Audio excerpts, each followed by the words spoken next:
Kalau kalian tahu bahwa kurva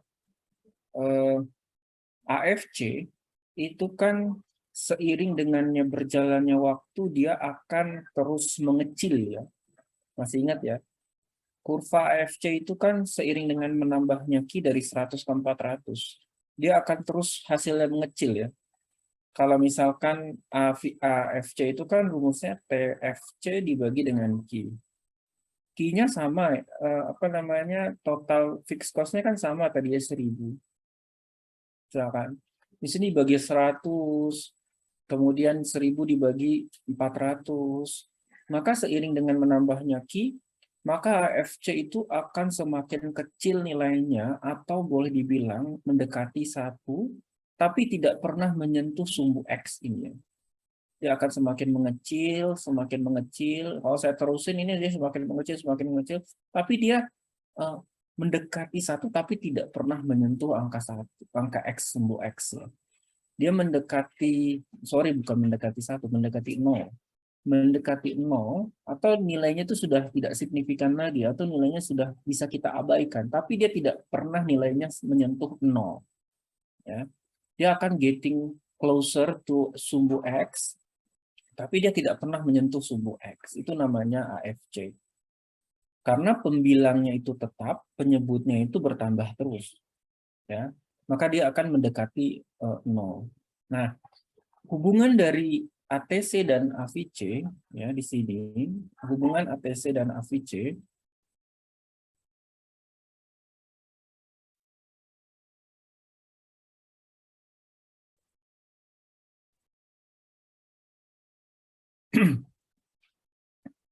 hubungan pertama saya bisa gambarkan dari atas ini. Hubungan yang pertama itu adalah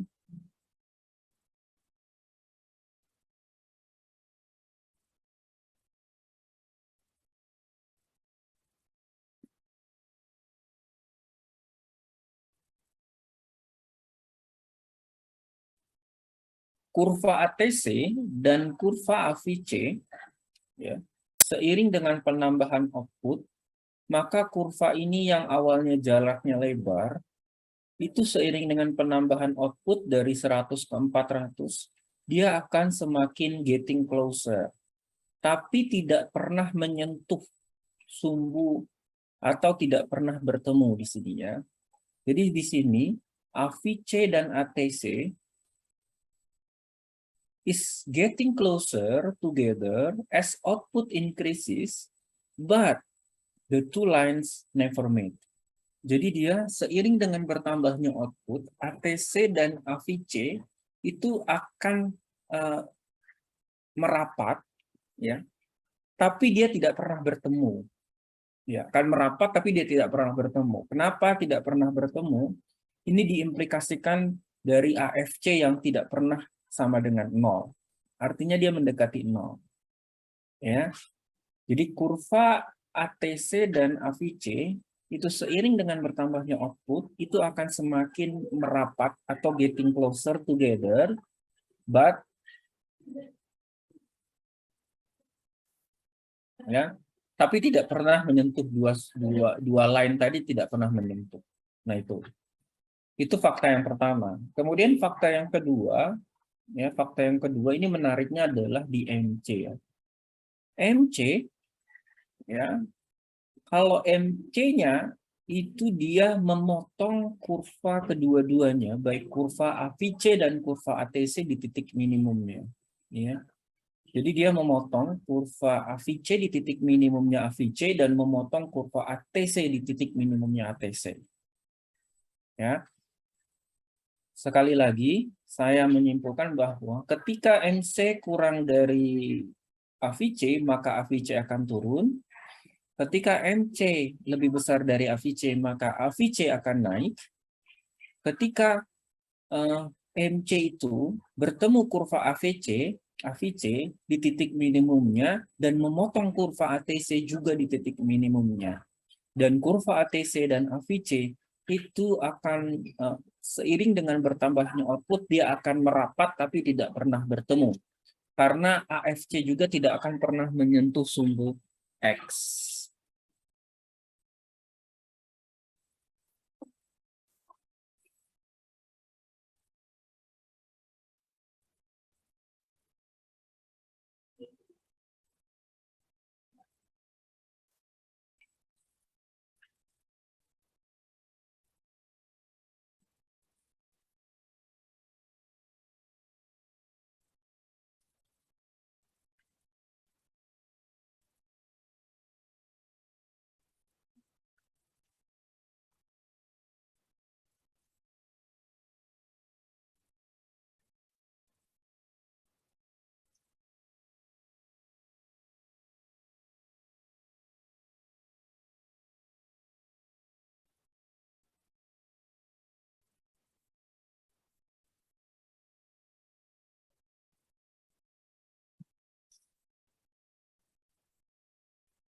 Pertanyaan?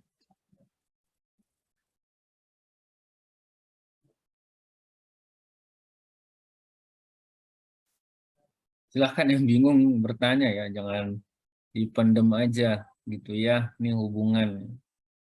Kita lagi belajar hubungan ya. Pak, ini ngapain sih kita ngurusin hubungan-hubungan orang gitu ya. Enggak, yang kita ngurusin hubungan kurva di sini, bukan hubungan orang. Pak, mohon maaf Pak, izin Ya. bertanya. Mungkin tadi saya kurang jelas menangkapnya untuk fakta yang kedua. Kan tadi yang pertama kan average variable cost bersama average total cost itu semakin merapat tetapi tidak pernah bertemu. Ya. Indikasinya karena average fixed cost itu tidak pernah sama dengan nol atau tidak pernah menyentuh sumbu X. Nah, untuk yang fakta kedua tadi bagaimana Pak untuk MC-nya itu? Ya, Margin sama apa? ya. Ini sebenarnya MC-nya ini, fakta yang kedua, ini berimplikasi pada statement saya yang di sini ya. Cuma di sini faktanya kan MC sama AVC. Kalau ini saya tambahkan ATC. Ya enggak? Ini kan sama ini. Ini MC sama AVC. Ini juga MC sama uh, AVC. Ya, MC sama AVC. Nah, tapi ini ada apa ya? Pihak ketiga gitu ya. Siapa sih yang suka di sini jadi pihak ketiga nih? Ini ada pihak ketiganya ATC ya. Jadi ada pihak ketiga yang muncul di sini ya, yang mau merebut hubungan MC dan AVC. Ini ada pihak ketiga di sini. Nah, pihak ketiga ini sebenarnya extension dari penjelasan saya sebelumnya bahwa sama ketika MC itu kurang dari AVC, maka AVC akan turun. Ketika MC lebih dari AVC, maka AVC akan naik. Dan kurva MC itu akan memotong di titik minimumnya AVC dan di titik minimumnya ATC. Ya. Jadi MC ini penggoda sebenarnya ya. Kalau kita bisa lihat di MC ini penggoda. Di imannya yang lemah di AVC, di titik lemahnya imannya AVC, kegoda itu. Jadi dia dipotong di titik minimumnya ini. Sama di lemah imannya ATC, dipotong di situ. Ya. Jadi kalau lagi lemah-lemahnya iman ya harus careful ya, hati bisa dipotong ya, disalib oleh MC. Jadi MC, AVC dan ATC. Nah, MC di sini kalau saya bisa bilang dia bertemu AVC dan bertemu ATC di titik minimumnya. Titik lemahnya imannya si ATC dan AVC dia bisa bertemu.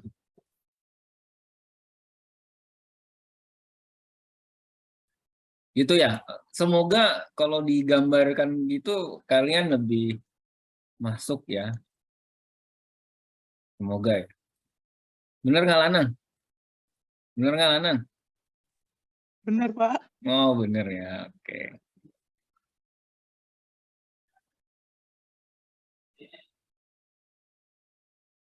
Yang mau ditanyakan, Ruth senyum-senyum, Ruth. Ada yang mau ditanyakan, Ruth? Saya masih bingung, Pak. Yang bingung, Ruth.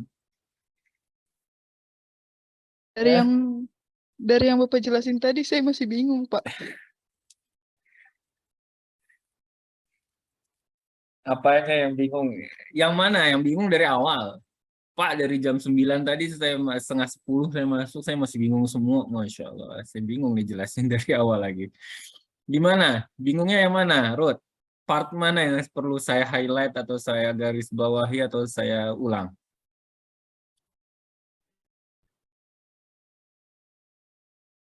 Dari yang ini loh, Pak, yang setelah Bapak bikin rumus-rumus itu saya bingung, Pak. Iya, semuanya bingung, Pak. Dia Ziba, setelah dijelasin bisa nggak dia Ziba? Ini Ruth Bisa nih dalam kebingungan ini. saya aja bingung. Oke, gini ya. Ini saya jelasin dulu deh ya, biar nggak pusing ya. Jadi gini, kan ATC itu penambahan dari AFC sama AVC.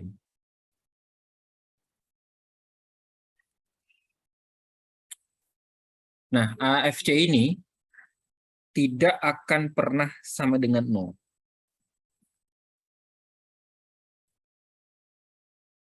Ya, dia tidak akan pernah sama dengan 0. Ketika ini tidak pernah sama dengan 0, maka ini sebenarnya ada nilainya, walaupun 0,00001 gitu ya, 0,005 itu ada nilainya, nggak pernah sama dengan 0. Kalau dia sama dengan 0, pasti kesentuh nih kurva X-nya. Sumbu X-nya akan kesentuh. Kalau dia sama dengan 0, karena posisinya 0 di sini. Kurva X ini kan 0. Pasti dia akan kesentuh kurvanya. Karena ini tidak akan pernah sama dengan 0, maka ATC itu tidak pernah akan sama dengan AVC. Kenapa? Karena AFC itu ada nilainya. Kalau ATC itu sama dengan AVC, pasti dia akan bertemu. Bukan getting closer doang, dia akan bertemu. Gitu ya. Di titik ini akan bertemu kalau kayak gini.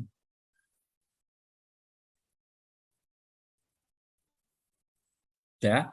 Jadi ATC tidak akan mungkin sama dengan AVC karena AFC-nya itu tidak pernah sama dengan 0.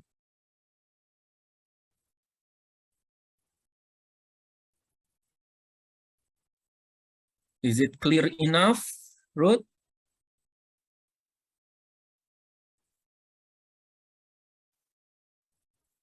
Iya Pak, sambil memahamin ya Pak. Apa yang perlu dipahami, Ruth?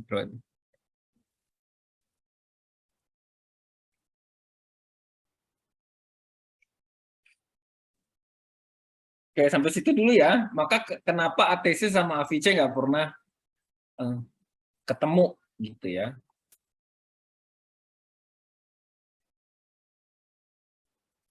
Pak, halo Pak. Ya, Kalau bisa Pak kalau minta tolong kayak dikasih contoh soalnya gitu bisa nggak Pak? contoh soalnya itu deskriptif ya sebenarnya ya. Saya cuma ngasih soalnya jelaskan hubungan MC, ATC, AVC, dan AFC. Oh jadi nggak ada yang ngitung-ngitung banget gitu ya Pak? Enggak, nanti ngitungnya cuma di sini aja. Nah, ini ngitungnya nih.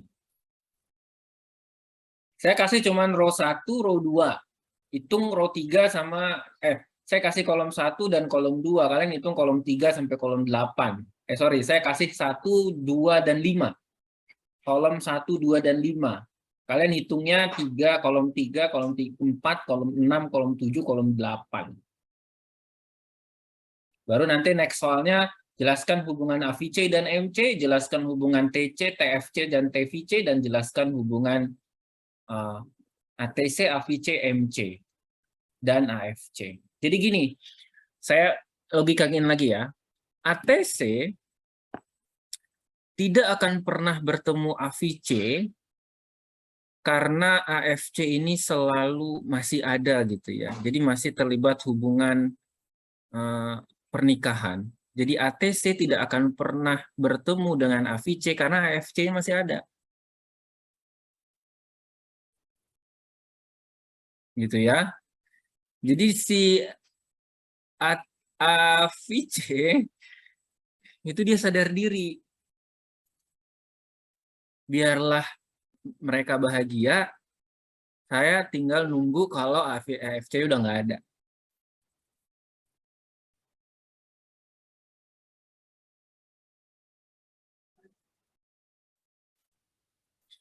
Kapan AFC nggak ada? Ya Allah.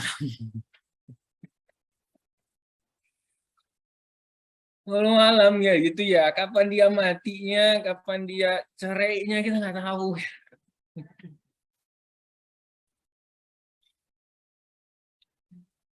Jadi sebenarnya AVC ini menunggu ya. Menunggu terus. Ya. Menunggu si ATC. Tapi AFC-nya masih ada.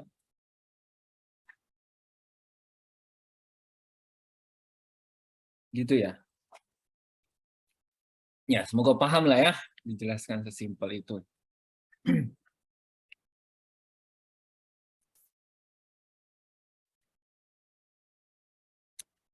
Itu yang hubungan ATC dan AVC kenapa nggak pernah bertemu karena ada AFC. Nah, yang selanjutnya hubungan yang tadi MC ya dia akan bertemu AVC dan ATC di titik paling minimumnya. Ya. Nah, jadi MC ini goda-godain, kalau imannya udah paling lemah, sih dia bisa masuk.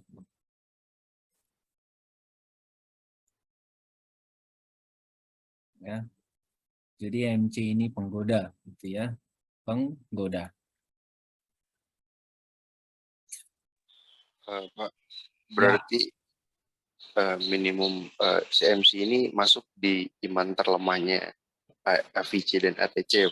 Iya, betul. Jadi MC ini dia terus-menerus, ya, coba menggoda terus-menerus. Kalau udah imannya paling lemah, masuk dia. Nah, itu.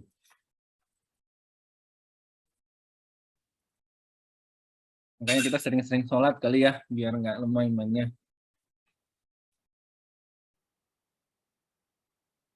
Kitanya yang harus sering-sering sholat atau yang kita bumi hanguskan MC-nya? Ya, itu tergantung. Ya,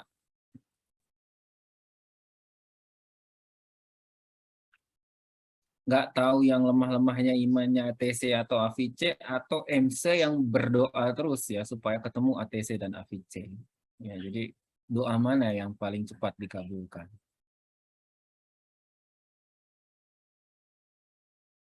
Ya, kita nggak tahu doa mana yang paling cepat dikabulkan.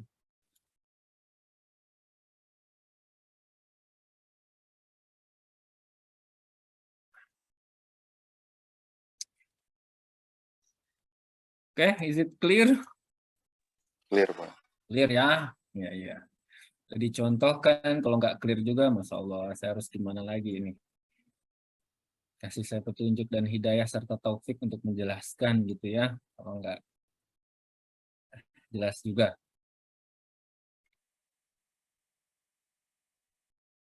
Nah, sekarang jawab pertanyaannya. Refer to figure below, which distance from point D is equal to total fixed cost.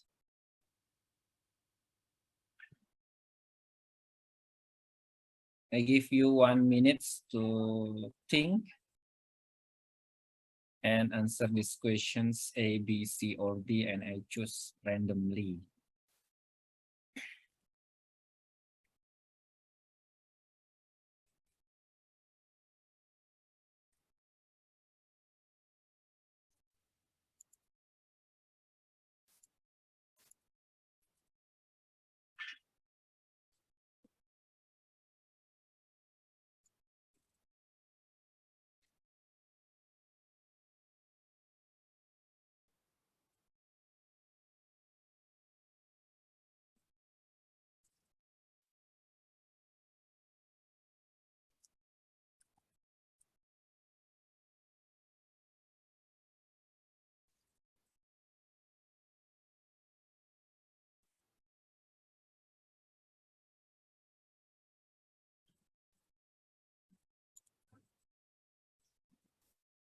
Okay, I think enough.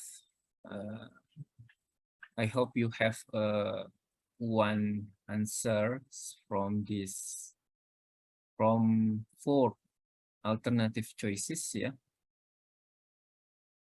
So, I want to please welcome Rifki Nandi. Can you hear my voice and then answer these questions, please?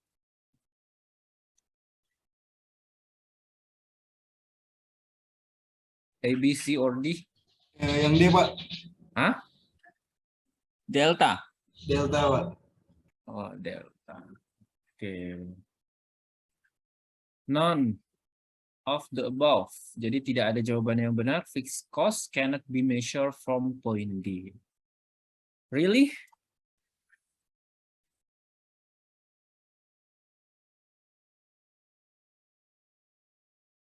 Yakin? Saya kunci jawabannya, Rifki. Or you have ask your friends? Atau 50-50? Saya kasih kamu kesempatan 50-50 atau ask the audience.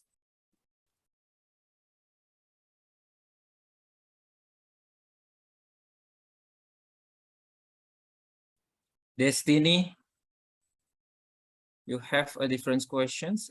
Have you different questions from the previous students or the same answer?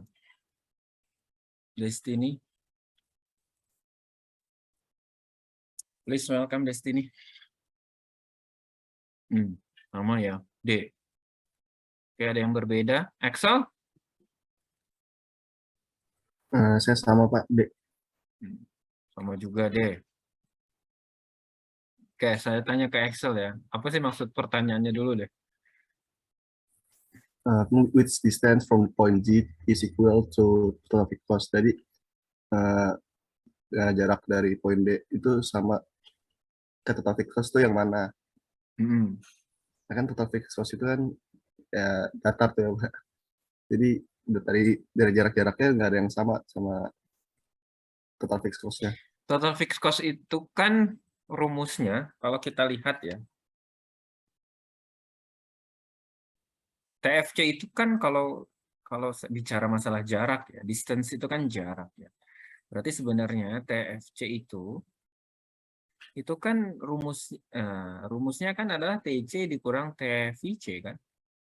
Karena TC itu sama dengan TC itu sama dengan TFC ditambah TVC. Kemudian ini yang kita cari. Maka ini geser ke kiri jadi TC dikurang TVC. Is it true? Betul ya?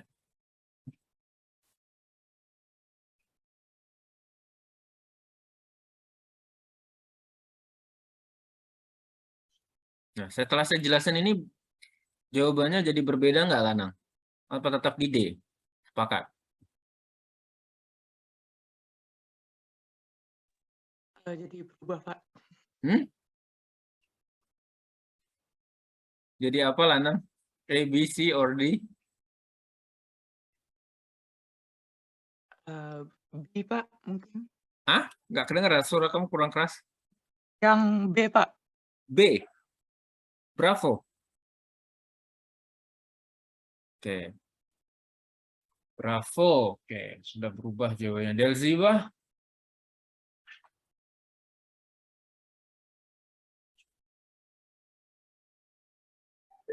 Ragu-ragu antara B sama D sih, Pak.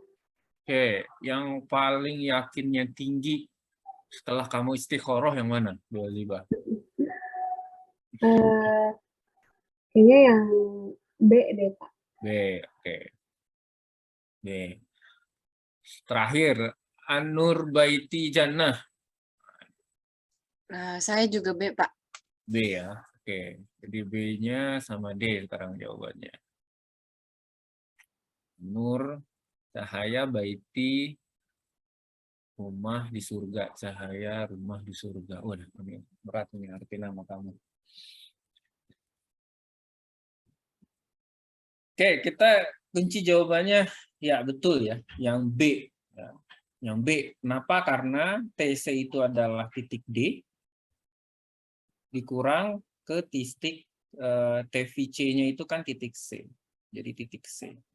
Jadi jarak antara titik D ke titik C itu adalah TFC. Jadi jawabannya adalah yang B, betul.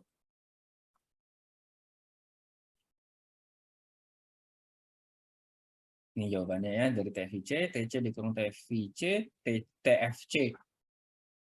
TC itu adalah titik D, poin D dari ini, dari sini ke sini, poin D dikurang dengan poin C. Ya, itu adalah sama dengan TC dikurang TVC itu sama dengan poin B ya. Ini poin B.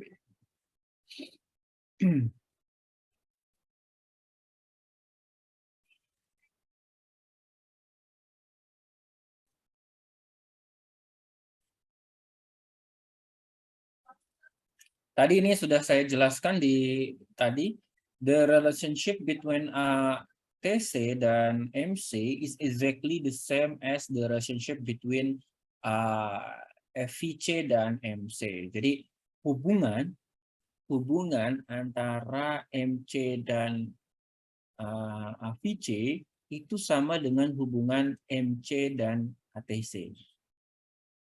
Nah, tadi ya fakta pertama hubungan MC itu adalah ketika MC lebih kecil dibandingkan AVC, maka AVC akan turun. Fakta yang kedua, ketika MC lebih besar dari AVC, maka AVC akan naik.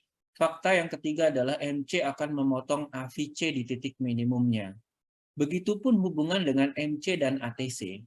Ketika MC lebih kecil dibandingkan ATC, ATC akan turun. Ketika MC lebih besar daripada ATC, ATC akan naik. Dan ketika MC memotong kurva ATC, maka perpotongan itulah di titik minimumnya ATC. Jelas ya? Jadi, hubungan MC ini dengan AVC itu mirip atau sama dengan hubungan MC dan ATC.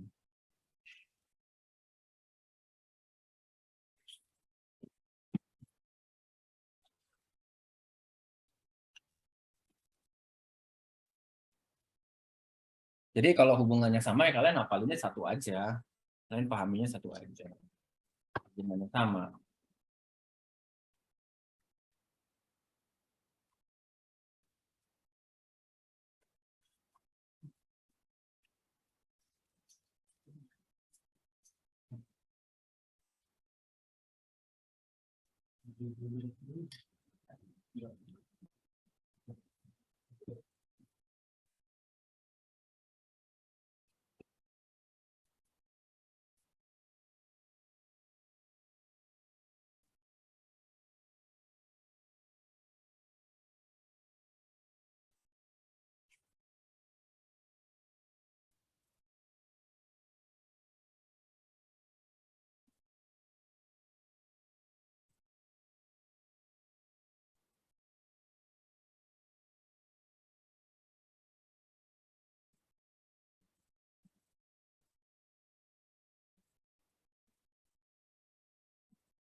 Oke, ini review saja.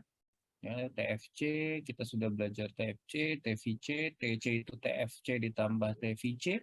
AFC itu adalah TFC dibagi dengan Q, AVC itu adalah TVC dibagi dengan Q, ATC ada dua rumusnya, TC dibagi Q atau AFC ditambah AVC. Sementara MC itu adalah delta TC dibanding dengan delta Q. Ini sudah kita pelajari ya.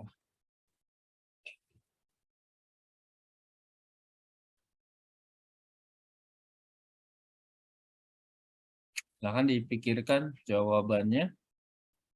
Refer to graphic below. What is the value of total variable cost? Ya, total variable cost when 300 units of output are produced.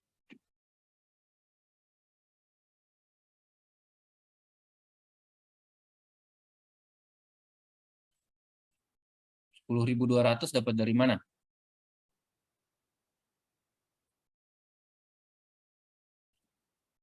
Lihat ya.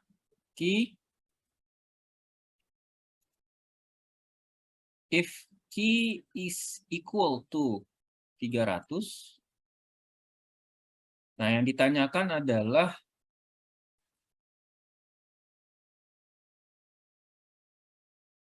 TVC. TVC yang ditanyakan.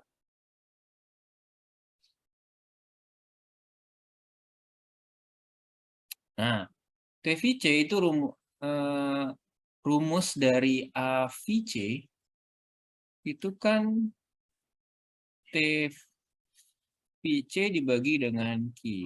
Nah, AVC itu pada saat 300 itu AVC-nya 34 kan? Ya. AVC-nya 34. Maka dia 34 sama dengan TVC dibagi dengan Q-nya berapa tadi? 300. Maka TVC sama dengan 34 kali 300. Is it 10.200? Benar nggak? Benar, Pak. Is it 10.200? Iya, Pak. Betul, Pak. Ya. Pak. Simple ya pertanyaannya ya.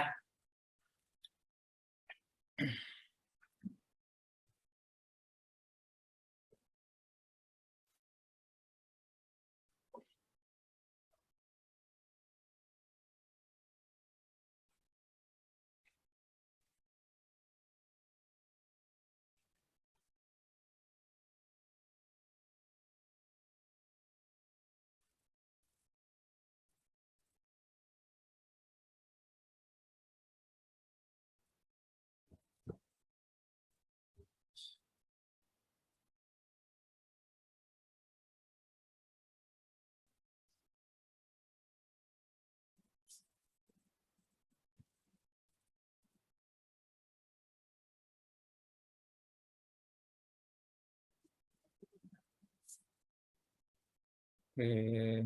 Nah ini sedikit ya saya jelaskan mengenai industri yang ada. Perfect competition itu dia adalah pasar persaingan sempurna ya. Jadi struktur pasar itu dibagi dua ya.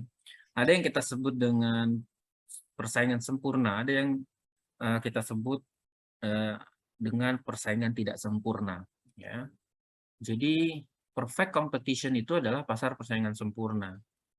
Jadi pasar itu dibagi dua ya. Pasar is divided into two category. First one is persaingan sempurna atau kita sebut dengan perfect competition. Yang kedua adalah unperfect atau imperfect ya, tidak perfect gitu ya. Unperfect. Nah, unperfect ini kita bagi banyak ya, pasar persaingan monopolistik, pasar oligopoli, pasar monopoli, itu masuk ke dalam imperfect atau unperfect. Nah, kalau perfect competition itu cuma satu, yaitu pasar persaingan sempurna itu sendiri ya, jadi nggak bisa kita bagi-bagi. Nah, apa sih sebenarnya ciri-ciri dari pasar persaingan sempurna? Pasar persaingan sempurna adalah industri yang strukturnya, ciri-cirinya pertama apa? Many firms. Banyak perusahaan. Kalau banyak perusahaan berarti each small relative to the industry. Jadi porsi pasarnya, jadi satu masing-masing pesaing itu, masing-masing perusahaan itu dia tidak kuat mempengaruhi industrinya. Ya, jadi porsinya cuma kecil-kecil tiap-tiap itu. Kemudian production virtually identical product. Apa yang disebut dengan produknya identik? Produknya itu identik itu kurang lebih mirip ya, mirip.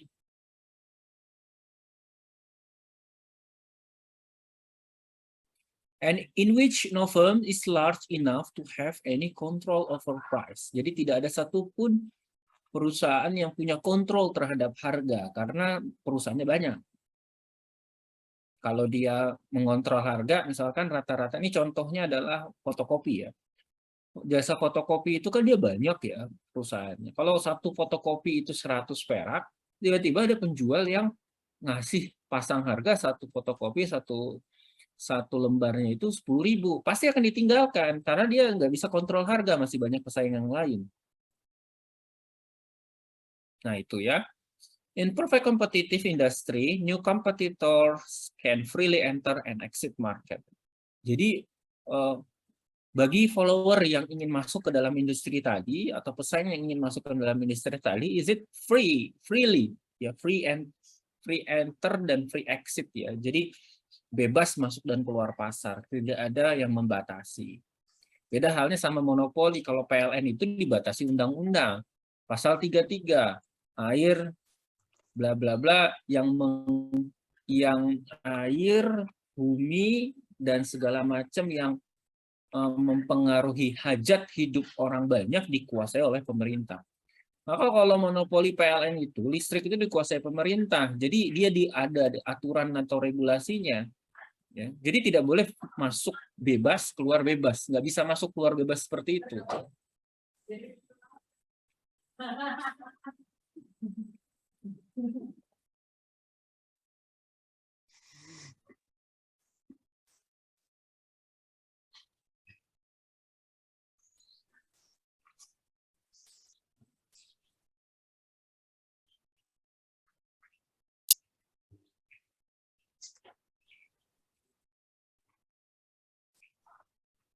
Nah, di sini homogeneous product itu adalah undifferentiated product, product that are identical to or indistinguishable from one another. Jadi homogeneous product itu adalah barang yang tidak bisa kita bedakan dengan produk barang yang lain. Produknya identik. Saya jasa fotokopi di fotokopi A sama fotokopi B itu kan identik walaupun ketebalan dari penanya atau ketebalan dari tintanya kan berbeda, itu nggak mungkin sama. Jadi homogen sama same sama identik itu beda. Same product itu tidak sama dengan identik. Kalau kembar identik itu berarti kan kita masih bisa membedakan gitu ya, walaupun mirip-mirip. Ya, kalau bahasa sekarangnya cuma mirip, ya cuma mirip, itu masih bisa kita bedakan antara waktu saya sudah habis ya. Sebentar lagi. Cuma mirip itu berarti kalau dia kembar itu satu anak ada codetnya, satu anak tidak ada codetnya, itu masih bisa dibedakan. Kalau sama persis itu tidak bisa kita bedakan. Maka homogeneous product itu undifferentiated product atau identik. Nah, ini total revenue itu perkalian dari P dikali Q. Ini adalah marginal revenue. Oke. Nah, ini kurva demand dan supply. Kalau bagian dari perfectly competitive market, ini kurvanya akan seperti ini. Ya. Berapapun kuantitasnya, harga yang akan tetap sama. Ini yang kita sebut dengan jasa fotokopi. Berapapun kuantitas yang dijual, harganya akan tetap sama. Ini dari perspektif kurva permintaan dari perusahaan yang perfectly. Kemudian ini TR, penjualan itu, atau omset, hasil perkalian harga dikalikan kuantitas. P sama dengan MR. Nah, kalau di sini tadi, marginal revenue atau MR is equal to changes in total revenue associated with selling an additional unit of output. Jadi gini,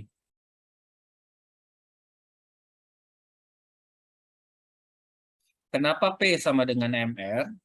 Kenapa P sama dengan MR? Itu bisa kita jelaskan, misalkan gini ya, TR-nya, ini kuantitasnya, ini harganya. Mau harga kuantitasnya 1, kuantitas 1 harganya 100, kuantitas 2 tetap harganya 100. Maka ini 100, ini 200. Nah, kalau MR itu kan delta TR dibagi dengan delta Q. Nah, ini kan rumus diferensiasi atau turunan pertama. Maka delta TR itu kan TR2 dikurang TR1 kan? Dibagi Q2 dikurang Q1. Maka TR2-nya itu adalah 200 dikurang 100 dibagi Q2-nya itu kan 2 dikurang 1. Maka 100 dibagi 1 kan 100. Maka ini MR. MR sama dengan 100. Is it same with price? Maka P itu pasti akan sama dengan MR untuk yang persaingan sempurna. Ya, kan? Makanya saya buktikan nih, kenapa P sama dengan MR. MR rumusnya delta TR dibagi delta Q, yaitu tetap aja 100. Nah, 100 ini kan harga P di sini. Maka P akan sama dengan MR. Maka marginal revenue itu adalah tambahan pendapatan ketika kita berhasil menambah 1 unit output. Nah, itu marginal revenue. Ya, jadi pada associated with selling an additional unit of output. Itu yang bisa saya jelaskan pada pertemuan hari ini. Ada yang mau ditanyakan? Di sini pelajaran siapa? Pak Wahyudi, Pak. Oke. Jadi Recording stopped.